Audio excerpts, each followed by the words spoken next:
জেলা গোয়েন্দা শাখা ময়মনসিংহের একটি সফল অভিযানে ১ কেজি গাঁজাসহ একজন মাদক ব্যবসায়ীকে গ্রেফতার করা হয়েছে। অফিসার ইনচার্জ জেলা গোয়েন্দা শাখা ময়মনসিংহের নির্দেশে এসআই নিরস্ত্র আবু বকর সিদ্দিক ইমরান সঙ্গীয় অফিসার ও ফোর্স সহ এই অভিযান পরিচালনা করেন। ১৮ মার্চ রাত আনুমানিক ১০টা ৩০ ময়মনসিংহ জেলার তারাকান্দা থানাধীন মধুপুর এলাকায় ময়মনসিংহ থেকে শেরপুরগামী হাইওয়ে রোডের পূর্ব পাশে মোহাম্মদ ফৈজুল ইসলাম এর কার ওয়াশ পাম্পের সামনে ফাঁকা জায়গা থেকে ১ কেজি গাঁজাসহ মাদক ব্যবসায়ী আব্দুর রহিম ওরফে কালুকে গ্রেফতার করা হয়।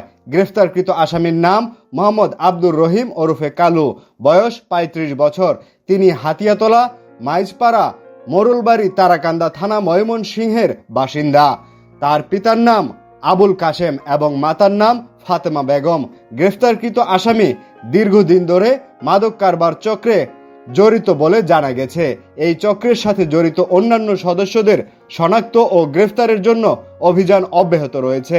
উদ্ধারকৃত ১ কেজি গাঁজাসহ গ্রেফতারকৃত আসামির বিরুদ্ধে তারাকান্দা থানায় মামলা দায়ের করা হয়েছে এবং আসামিকে বিজ্ঞ আদালতে সোপর্দ করা হয়েছে। জেলা গোয়েন্দা শাখা ময়মনসিংহের এই অভিযান মাদক বিরোধী কার্যক্রমে আরও এক ধাপ অগ্রগতি এনেছে বলে মনে করেন সুশীল সমাজ।